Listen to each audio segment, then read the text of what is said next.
Now, it's been almost 3 weeks since David Petraeus stepped down as director of the CIA because of that extramarital affair, and we're just now, for the first time, hearing from him in his own words about the career-ending affair with his biographer Paula Broadwell. Retired Brigadier General James Shelton, a friend and mentor to Petraeus, has shared the contents of a letter Petraeus wrote to him.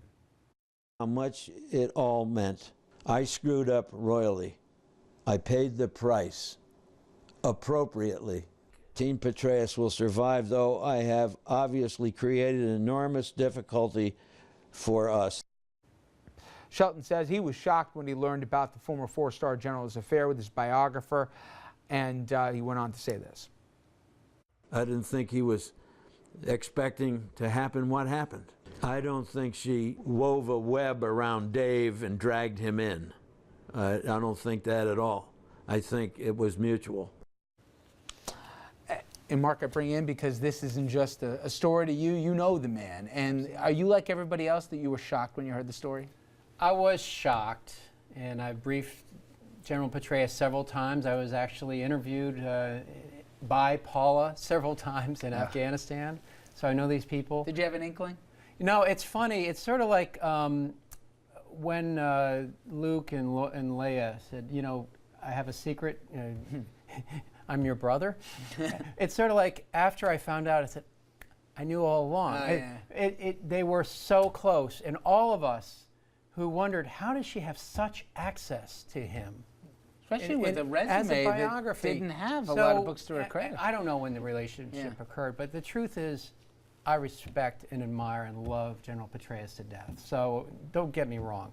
The guy is a great hero. He's done great things for our country, and it's a great tragedy. So that said, sorry. Well, from the outside, I haven't heard one person that served with him, under him, or knew him that didn't have immense respect, and also for service to country.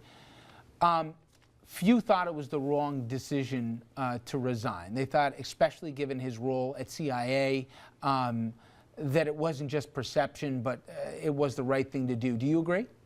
I think he had to resign. As a person in the military who's raised to be honorable and to put yourself out there, the integrity piece, and then you layer on top of that being the head of the CIA, where agents below would be fired if they were potentially blackmailable, he had to leave.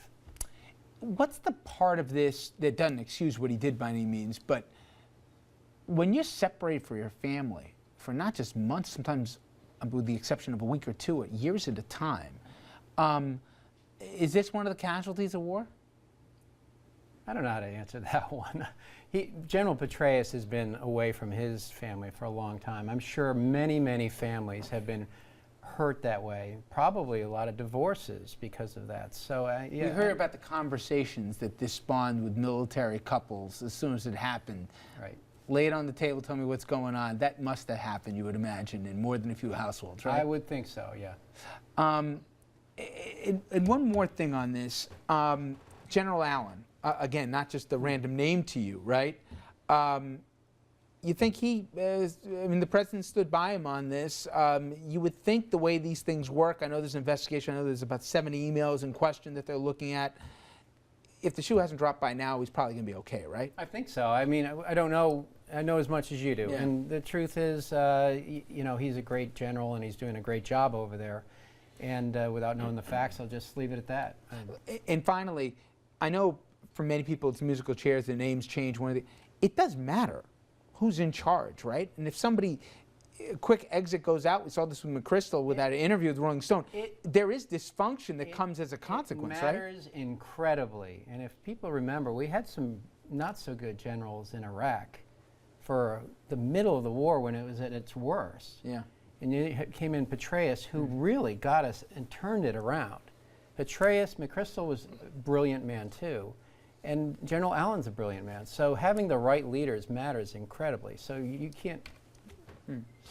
I know they wanted to ask, a lot of people thought, not just Andrew, that this second step is not just an image rehab. Do you think there's a political future for David Petraeus? I mean, many people thought he could have been a Republican that he was being recruited to be a candidate. I thought there was a political future for him before the incident. How about I now? have no idea now. Yeah. If he can get rehabilitated, then it speaks volumes.